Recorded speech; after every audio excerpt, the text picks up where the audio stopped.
নমস্কাৰ জনাইছো সকলোকে তোমালোক আটাইকে মোৰ আনো এটা নতুন ভিডিঅ'লৈ স্বাগতম জনালো আজি আমি এটা অতি ইম্পৰ্টেন্ট চেপ্টাৰ আলোচনা কৰিবলৈ গৈ আছো যেটো হল ত্ৰিগোণমিতি এটো তোমালোকে যদি 11 12ত ম্যাথছ লোৱা তেতিয়াও তোমালোকৰ এটো বহুত প্ৰয়োজন হ'ব তো চেপ্টাৰটো তোমালোকে ভালকৈ বুজিব লাগিব আজিৰ ভিডিঅ'টোত আমি এটো চেপ্টাৰ ইন্ট্ৰোডাকচন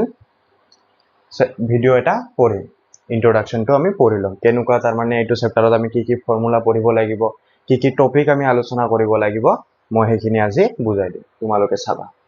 তো প্ৰথমতে চোৱা চেপ্টাৰটোৰ নাম আছে ত্ৰিগোণমিতি হয় না ত্ৰি মানে কি হয় ত্ৰি মানে হল তিনি ওকে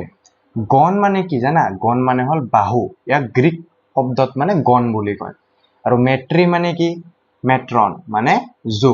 জোখ মাপ লোৱাটো অৰ্থাৎ তিনিটা বাহুৰে গঠিত এটা আকৃতিক আমি কি বুলি কওঁ ত্ৰিভুজ তো ইয়াতে আমি ত্ৰিভুজৰ কোণ আৰু বাহুৰ মাজৰ সম্পৰ্কবোৰ আলোচনা কৰিম কি সম্পৰ্ক আছে ত্ৰিভুজৰ কোণ আৰু বাহুৰ হেতুকে কয় ত্ৰিগোণমিতি ঠিক আছে তো এটা চাবা মই ABC এটা সমকোণী ত্ৰিভুজ লৈছো ইয়াত B কোণটো এটা সমকোণ আৰু A আৰু C দুটা কি হয় সূক্ষ্ম কোণ তো এতিয়া চাবা ত্ৰিগোণমিতিৰ কেইটামান অনুপাত আছে কেইটামান ৰেশিও আছে কি সাইন কোসাইন টেনজেন্ট কোসেন্ট কোসেকেন্ট সেকেন্ট কোটেনজেন্ট যাক আমি শর্টত কও সাইন কস টেন কোসেক সেক কট ঠিক আছে এতিয়া আমি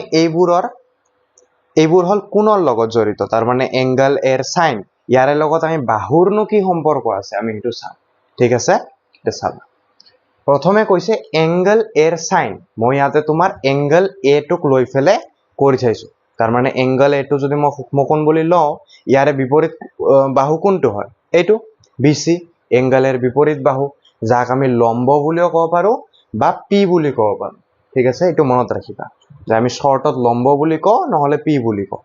আৰু এই বাহুটোক যে আমি এংগলেৰ সন্নিহিত বাহু বুলি কও যাক আমি ভূমি বুলিও ক'ব পাৰো বা শৰ্টত আমি B বুলিও ক'ব পাৰো তাৰে পিছত এইটো চাবা এইটো হল অতিভুজ AC হল এডাল অতিভুজ হাইপোটেনাস যাক আমি H বুলি কও ঠিক আছে তো এটা চাবা এংগল এর সাইন আমি যদি এই এংগল এটোৰ যদি সাইন উলিয়াও কি হ'ব চাবা হেতু আমি শৰ্টত লিখিব পাৰো সাইন এ কি হ'ব এৰ বিপৰীত বাহু ডিভাইডেড বাই অতিভুজ এটো হল ফৰ্মুলা সাইন এ উলোৱা ফৰ্মুলাটো হল এটো এৰ বিপৰীত বাহুটো আমি লম এংগল এৰ বিপৰীত বাহু ডিভাইডেড বাই অতিভুজটো লব লাগিব তো এৰ বিপৰীত বাহু কোনটো আছে এইটো BC আৰু এৰ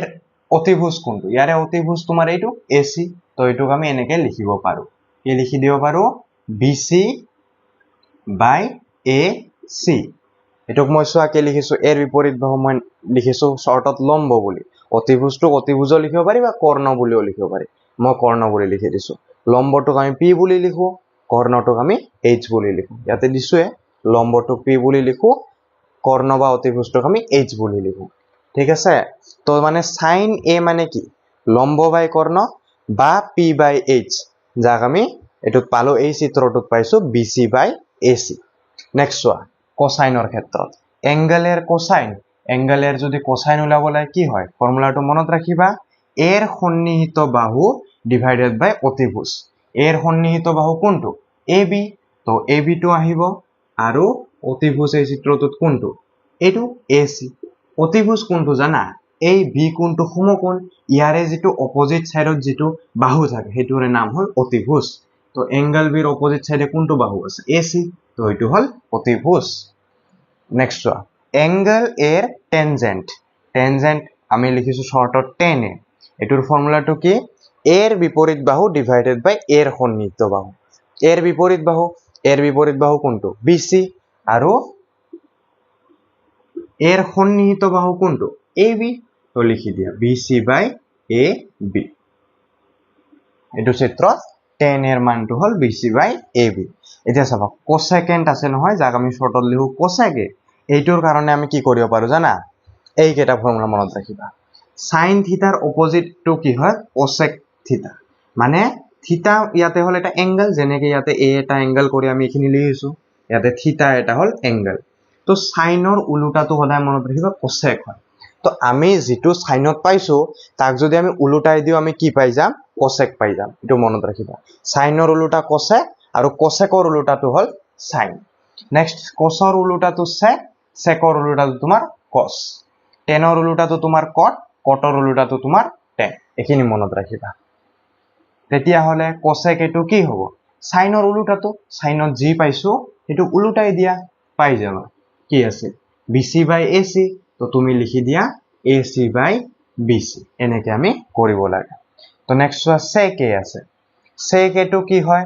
cos এর উল্টা হয় ইয়াতে লিখিছো sec থিটা তো কার উল্টা cos থিটা তো আমি sec a উলাবৰ কাৰণে cos এর জি পাইছা তুমি তাক উল্টাই দিয়া কি হ'ব AC by AB next cot a তো কার উল্টা আছিল tan থিটা তো tan এর জি পাইছা tan এর ভ্যালু এটো উল্টাই দিলে হয় BC by AB পাইছা নহয় তো তুমি কৰি দিয়া AB by BC এনেকে আমি কৰিব লাগিব বুজি পাইছা তাৰে পিছত চাবা এই ফৰ্মুলাখিনি মনত ৰাখিবা এখিনি মনত ৰাখিবা এটা মই শৰ্ট ট্ৰিক দি আছো চাবা P by মই H লিখিছো ইয়াতে B তলত H লিখিছো P তলত B লিখিছো হয়নে চাবা আমি যেতিয়া সাইন উলাইছো কি পাইছো P by H P by H পাইছো তাৰপিছত যেতিয়া মই cos লিখিছো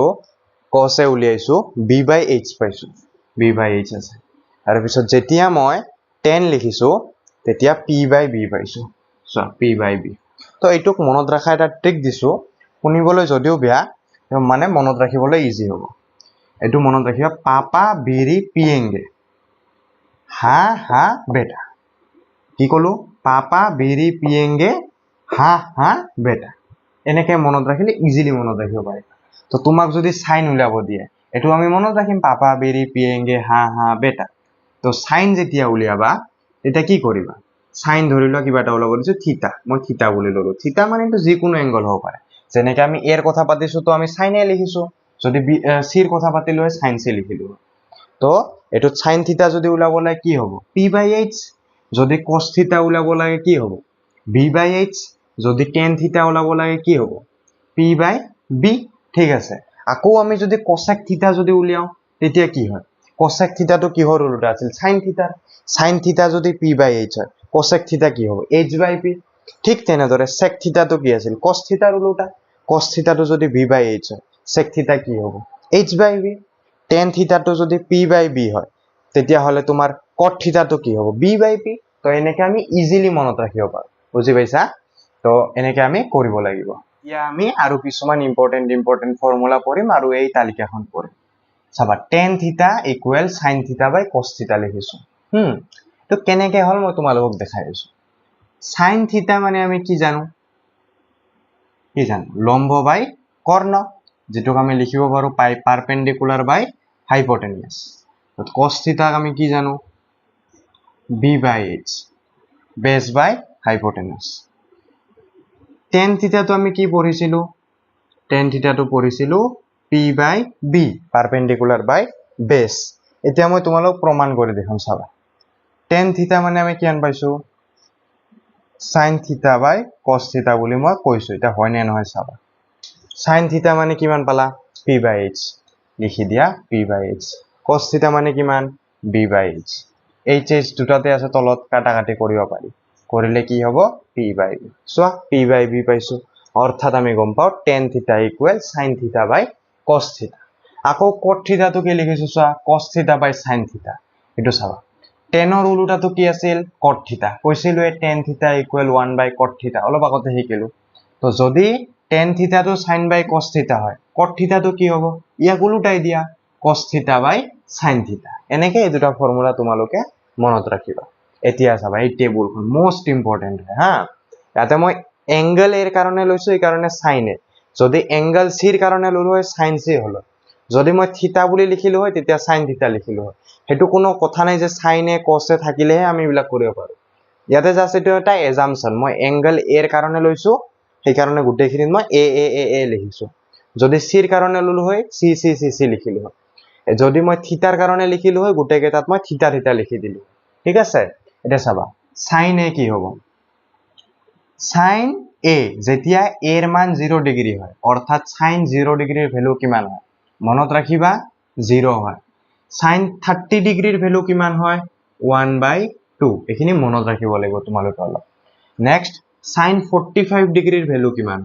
1/√2 মনত ৰাখিবা sin 60 ৰ ভ্যালু √3/2 আৰু sin 90 ৰ ভ্যালু 1 অৰ্থাৎ চোৱা সাইনৰ মান 0 আৰু 1 ৰ ভিতৰত থাকে 0 তকৈ কমি যোৱা নাই 1 তকৈ বাঢ়ি যোৱা নাই এটো মনত ৰাখিবা এটা cos এৰ চাবা cos এটো মই মনত ৰাখা একদম ইজি ট্ৰিক দিছো সাইন বিলাক আমি যেনেকে লিখিছো cos বিলাক উল্টাকৈ লিখি আহা ইয়াতে যেহেতু আমি 90 1 টো ইয়াতে পাইছো নহয় sin 90 ৰ মান 1 পাইছো তো cos 0 ৰ মান হ'ব তোমাৰ 1 তো উল্টাই লিখি গলে হয় √3/2 আছে ইয়াতে √3/2 লিখা 1/√2 মিডিলত তো মিডিলত 1/√2 30 ডিগ্ৰীৰ sin 30 ডিগ্ৰীৰ ভ্যালু 1/2 তো cos 60 ডিগ্ৰীৰ ভ্যালু হবা 1/2 sin 0 ডিগ্ৰীৰ ভ্যালু 0 তো cos 90 ডিগ্ৰীৰ ভ্যালু 0 সো ইজিলি সো 0 ৰ পৰা স্টাৰ্ট কৰিছিলো 1 লৈ উল্টাই দিলো মই 1 ৰ পৰা স্টাৰ্ট কৰিলো 0 পাই গলো এনেকৈ আমি অতি সহজে কৰিব পাৰো tan থিটা টো চাবা tan থিটা মই কি কৈছো sin থিটা বাই cos থিটা sin থিটা cos থিটাৰে হৰণ কৰি দিয়া তো 0 ক যদি 1 এৰে হৰণ কৰা কিমান পাবা 0 পাবা তো tan 0 ডিগ্ৰীৰ মান 0 1/2 ক যদি √3/2 ৰে যদি হৰণ কৰা কি পাবা 2 টো কাটা কাটি যাব তো 1/√3 থাকিব নেক্সট চাবা 1/√2 ডিভাইডেড বাই 1/√2 কিমান থাকিব 1 নেক্সট √3/2 1/2 2 টো কাটা কাটি যাব √3/1 হ'ব √3/1 মানে কি √3 নেক্সট 1/0 0 ৰে 1 ক হৰণ কৰিব লাগে আমি তো জানো 0 ৰে কাকো হৰণ কৰিব নোৱাৰি এটো লিখি দিয়া সংজ্ঞাবদ্ধ নহয় আমি উলিয়াব নোৱাৰো এটো তো হৈ গল তো নেক্সট cosec মই তোমালোক অলপ আগতে শিকালো যে সাইনৰ উল্টাটো কি হয় cosec তো সাইনত যদি 0 পাইছা cosecত কি হ'ব যিকোনো এটা সংখ্যাৰ তলত আমি এনেকুৱাকে 1 সদায় থাকে তোমালোকে জানা 0/1 হিচাপত আছে উল্টাই দিলে কি হ'ব 1/0 0 ৰে 1 ক হৰণ কৰিব লাগিব যেটো পসিবল নহয় তো এটো লিখি দিয়া সংজ্ঞাবদ্ধ নহয় নেক্সট cosec 30 ডিগ্ৰী sin 30 ডিগ্ৰীৰ মান 1/2 cosec 30 ডিগ্ৰী কি হ'ব উল্টাই দিলে হল ইয়াক 1/2 টোক যদি উল্টাই দিয়া কি পাবা 2 ইয়াতে চোৱা sin 45 ডিগ্ৰীৰ মান 1/√2 তো cosec 45 ডিগ্ৰীৰ মান কিমান হ'ব উল্টাই দিয়া √2 sin 60 ডিগ্ৰীৰ মান √3/2 cosec 60 ডিগ্ৰীৰ মান কিমান হ'ব উল্টাই দিয়া 2/√3 sin 90 ডিগ্ৰীৰ ভ্যালু 1 তো cosec 90 ডিগ্ৰীৰ ভ্যালু কিমান হ'ব 1 এ হ'ব কাৰণ 1 ক যদি উল্টাই দিয়া 1 এ পায় এতিয়া চোৱা sec উলিয়াব দিছে আমি জানো যে cosৰ উল্টাটো কি হয় তোমাৰ sec হয় তো cos 0 ডিগ্ৰী ভ্যালু 1 তো sec 0 ডিগ্ৰীৰ ভ্যালু কিমান হ'ব 1 এ হ'ব cos 30 ডিগ্ৰীৰ মান √3/2 তো sec 30 ডিগ্ৰীৰ মান কিমান হ'ব উল্টাই দিয়া 2/√3 পাবা cos 45 ডিগ্ৰীৰ মান 1/√2 তো sec 45 ডিগ্ৰীৰ মান কিমান হ'ব উল্টাই দিয়া √2 cos 60 ডিগ্ৰী ভ্যালু কিমান 1/2 তো sec 60 ডিগ্ৰী ভ্যালু কিমান হ'ব উল্টাই দিয়া 2 তাৰে পিছত চোৱা cos 90 ডিগ্ৰী ভ্যালু কিমান 0 তো উল্টাই দিলে কিমান হ'ব 1/0 যেটো তোমাৰ সংজ্ঞাবদ্ধ নহয় ঠিক আছে তেছোৱা নেক্সট cot টো মই কাৰ উল্টা বুলি কৈছো tan এৰ উল্টা হয় তো চাবা tan এ যেতিয়া 0 ডিগ্ৰী হয় এৰ মান অৰ্থাৎ tan 0 ডিগ্ৰীৰ মান 0 তো cot 0 ডিগ্ৰীৰ মান কিমান হ'ব ইয়াক উল্টাই দিব লাগিব 0 ক যদি উল্টাই দিয়া 1/0 যেটো সংজ্ঞাবদ্ধ নহয় তো tan 30 ডিগ্ৰীৰ ভ্যালু 1/√3 তো cot 30 ডিগ্ৰীৰ ভ্যালু কিমান হ'ব উল্টাই দিয়া কিমান পাবা √3 tan 45 ডিগ্ৰীৰ ভ্যালু 1 তো cot 45 ডিগ্ৰীৰ ভ্যালু কিমান হ'ব 1 ক উল্টাই দিয়া 1 এ পাবা tan 60 ডিগ্ৰীৰ ভ্যালু কিমান √3 তো cot 60 ডিগ্ৰীৰ ভ্যালু কিমান হ'ব √3 টোক উল্টাই দিয়া 1/√3 পাবা আৰু tan 90 ডিগ্ৰী ভ্যালু যদি আমি সংজ্ঞাবদ্ধ নহয় পাইছিলো কেনেকৈ পাইছিলো যে আমি 1 ক 0 ৰে হৰণ কৰিছিলো কাৰণ sin 90 ডিগ্ৰী বাই cos 90 ডিগ্ৰী সমান সমান tan 90 ডিগ্ৰী হ'ব তো 1 ক যদি আমি 0 ৰে হৰণ কৰো এটো সংজ্ঞাবদ্ধ নহয় কিন্তু এতিয়া আমাক লাগে cot মানে কি হ'ব cos এ বাই sin এ তো cos 90 ডিগ্ৰী বাই sin 90 degree cos 90 degree value 0 sin 90 degree value 1 তো 0 বাই 1 কৰিলে কি পোৱা 0 বাই 1 কৰিলে 1 পাও ও সৰি 0 বাই 1 কৰিলে 0 পাও তো আমি এনেকে কৰিব পাৰো তো তোমালোকে চোৱা আমি অকল মনত কি ৰাখিব লাগিব এটা মনত ৰাখা অকল সাইনৰ খিনি মনত ৰাখি লব বাকি সব হৈ যাব সাইনৰ খিনি মনত ৰাখিছা cosৰ উলাওতে কি কৰিছো সাইনত যেনেকে লিখিছো cosত উলুটাই দি হৈ গল tanৰ মান লাগে সাইনক cosৰে হৰণ কৰি দিয়া tanৰ খিনি পাই যাবা cosecৰ মান লাগে সাইনৰ যি পাইছা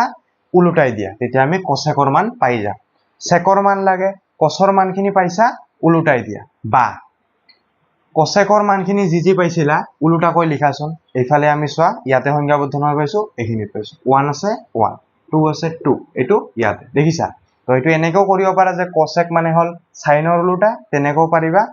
যেতিয়া আমি sec টো উলিয়াম যেনেকৈ আমি sin টো উলোৱাৰ পিছত cos টো উলাইছিলো তেনেকৈ আমি sec টো উলাব পাৰো নেক্সট cot আছে cot টো কি আছিল tanৰ উলুটা tan টো উলুটাই দিয়া হৈ যাব ভ্যালু বিলাক পাই যাবা তো এনেকৈ আমি অতি সহজে কৰিব পাৰো আৰু কিছুমান ফৰ্মুলা আছে সেইখিনি আলোচনা কৰি আছো এটা চাবা তো আৰু কেইটামান ইম্পৰ্টেন্ট ফৰ্মুলা চাবা sin 90 ডিগ্ৰী মাইনাস এ কৰিলে কি পাও cos A cos 90 degree minus A sin easy হৈছে sin cos cos হলে sin tan 90 degree minus A cot A cot 90 degree minus A tan A tan cot cot tan sec 90 degree minus A কৰিলে cosec A cosec 90 degree minus A কৰিলে sec এ sec cosec ইয়াতে সব cosec একদম easy হয় বহুত easily একেটা তোমালোকে মুখস্থ ৰাখিব পাৰিবা এতিয়া চোৱা এই তিনিটা ফৰ্মুলা আছে একেটা মুখস্থ ৰাখিব লাগিব sin স্কয়াৰ এ প্লাস cos স্কয়াৰ এ কৰিলে কিমান পাও 1 পাও 1 প্লাস tan স্কয়াৰ এ কৰিলে কিমান পাও sec স্কয়াৰ এ 1 প্লাস cot স্কয়াৰ এ কৰিলে কিমান পাও cosec স্কয়াৰ এ এই তিনিটা ফৰ্মুলা ভালকে মনত ৰাখিবা এতিয়া চাবা মই এই তিনিটা ফৰ্মুলাৰ প্ৰুফ খিনি দেখাই দিম কেনেকৈ আমি প্ৰুফ কৰিব পাৰো ঠিক আছে প্ৰথম দিয়া আছে sin square A plus cos square A equal to 1 কেনে কৰিম চাবা মই abc এটা সমকোণী ত্ৰিভুজ লৈ ললো ইয়াত এংগল b হল সমকোণ মই সবতে চোৱা a লিখিছো অৰ্থাৎ মই a কোণৰ কাৰণে উলাম a কোণৰ কাৰণে উলালে লম্ব কোণটো হ'ব এইটো হ'ব ইয়াৰে সন্নিহিত বাহু কোণটো এইটো ab যাক আমি b বুলি কও বেস তাৰে পিছত আৰু চাবা ইয়াৰে হাইপোটেনিয়াস কোণটো এইটো ac অতিভুজ ঠিক আছে এইটো আছে লম্ব এইটো আছে তোমাৰ সমকোণৰ উল্টাটোক আমি কি বুলি কও অতিভুজ বুলি কও এতিয়া আমি ফৰ্মুলা খিনি ইউজ কৰিম যেটো আমি যে কৰিছিলো p/b p/h এবিলাক দেখাবা তো প্ৰথম মই লিখিম পাইথাগোৰাছৰ ফৰ্মুলা মতে আমি কি পাও ab square plus bc square সমান সমান ac স্কয়াৰ পাও পাইথাগোৰাছৰ ফৰ্মুলা আমাক এইটোৱে কয় ab square plus bc square সমান সমান ac স্কয়াৰ হৈ গল এতিয়াও তিনিওটাকে তোমালৈ কি কৰা ac স্কয়াৰ দি হৰণ কৰি দিয়া ab স্কয়াৰ হৰণ ac স্কয়াৰ এটোত লিখা bc স্কয়াৰ হৰণ ac স্কয়াৰ এটোত লিখা ac স্কয়াৰ হৰণ ac স্কয়াৰ কৰিলে কি পাবা চোৱা এটো কেনেকৈ লিখাছোন ab by ac whole square plus এটোত লিখা bc by ac whole square এটোত ac square by ac square কিমান হয় 1 হয় হৈ গল দেখাবা ab by ac এর মান কি হয় চাবা ab by ac চোৱা ab মানে কি b ac মানে কি h তো এটো কেনেকুৱা লিখিব পাৰো নে নোৱাৰো চোৱা b by h আছে এটো মনত কৰা পাপা বিৰি পিয়োগে বেট হা বেট তো চোৱা p by h মানে কি আছিল sin b by h মানে কি আছিল cos p by b মানে কি আছিল tan ইয়াতে চোৱা কি পাইছো ab by ac মানে b by h মানে কি আছিল cos তো লিখি দিয়া cos a whole square plus আছে প্লাস দিয়া bc by ac আছে নহয় চাবা bc by ac bc মানে কি হয় p হয় AC মানে কি হয় h হয় তো p by h মানে কি আছে sin তো ইয়াতে লিখি দিয়া sin a whole square সমান সমান কিমান 1 এটো ভালকৈ সজাই লিখিব পাৰি এনেকুৱাকে sin square a plus cos square a কৰিলে আমি কিমান পাও 1 পাও তো এনেকে কৰিব লাগিব তো মনত ৰাখিবা তো এটা নেক্সট তো দেখাই দিছো 1 plus tan square a কৰিলে কেনেকে sec square a পাবা ইয়াৰে পৰাই আমি কৰিম ইয়াৰে পৰাই আমি কৰিব লাগিব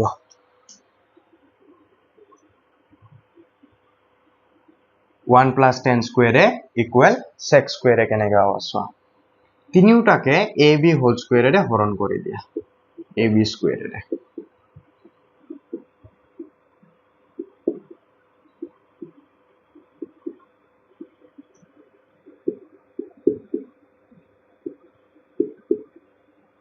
কৰিলো তে চাবা ab square by ab square মানে কিমান হয় 1 এটা এটো কেনেকে লিখা bc by ab whole square সমান সমান এটো লিখা ac by ab whole square এটা সমান বিলাক কিমান পোৱা 1 আছে 1 অৰ ঠাইত 1 এ লিখা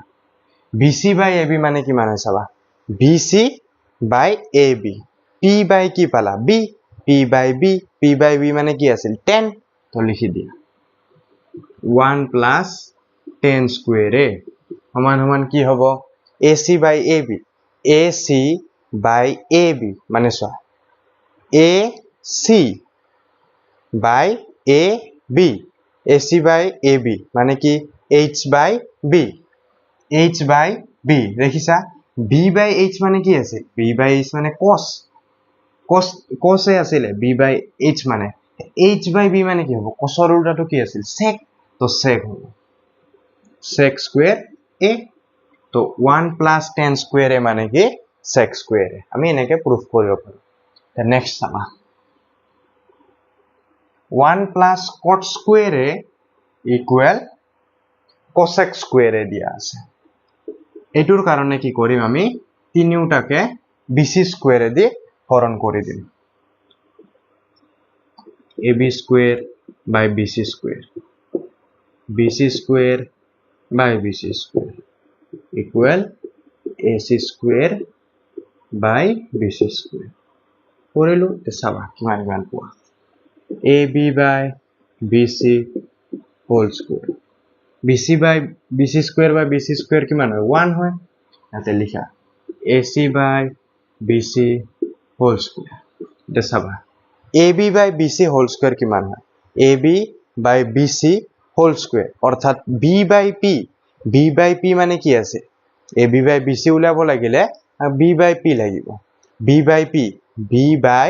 p আমি p by b জানো p by b কি আছিল 10 আছিল 10 এ তো 10 টো যদি উল্টা কৰি দিয়া কি হয় cot এ তো লিখি দিয়া cot square a plus 1 আছে 1 লিখা সমান সমান চাবা এতিয়া কি আছে ac by bc h by p p by h মানে কি আছিল sin তো h by কি মান p মানে কি হ'ব sin অর উল্টা কি আছে cosec তো লিখি দিয়া cosec square a সো আমি এই তিনিটা ফর্মুলা প্রুফ কৰিলো সজাই লিখি দিব পাৰা পিছত 1 plus cot square a কৰিলে আমি কিমান পাও cosec square a পাও তো এনেকে তোমালোকে এবিলা প্রুফ কৰিব পাৰা প্ৰুফখিনি চাই থৈ দিবা পৰীক্ষাত হয়তো 2 নম্বৰৰ কাৰণে দিব পাৰে মানে আমি তো এক্সাৰসাইজ খিনি তো কৰিমে অনুশীলনীখিনি তাতে তো অঙ্কবিলাক থাকিব কিন্তু এই প্ৰমাণ কেটা হয়তো দিব পাৰে 2 নম্বৰ থাকিব পাৰে পৰীক্ষাত তো এনেকে চাবা তো এইটোৱে আছিল তোমালোকৰ ত্ৰিকোণমিতি চেপ্টাৰটোৰ ইন্ট্ৰোডাকশন ভিডিও ইয়াত আমি সকলোবোৰ ফৰ্মুলা পঢ়িলো ফৰ্মুলা বিলাকৰ প্ৰুফ বিলাক কৰিলো আৰু আমি কিছুমান সাধাৰণ বস্তুবোৰ এইটো চেপ্টাৰৰ আমি গম পালো এতিয়া আমি নেক্সট ভিডিওত অনুশীলনী 8.1 টো পঢ়িম তো তোমালোকৰ যদি ভিডিওটো চাই ভাল পাইছা তেতিয়া হলে লাইক কৰিবা কিবা যদি বুজি পোৱা নাই তেতিয়া হলে কমেন্ট কৰিবা কমেন্ট বক্সত আৰু ভিডিওটো শেয়াৰ কৰিবা আৰু যদি মোৰ ভিডিওবোৰ চাই ভাল পাই আছা তেতিয়া হলে চেনেলটো সাবস্ক্ৰাইব কৰিবলৈ নাপাহৰিবা পুনৰ লগ পাম নেক্সট ভিডিও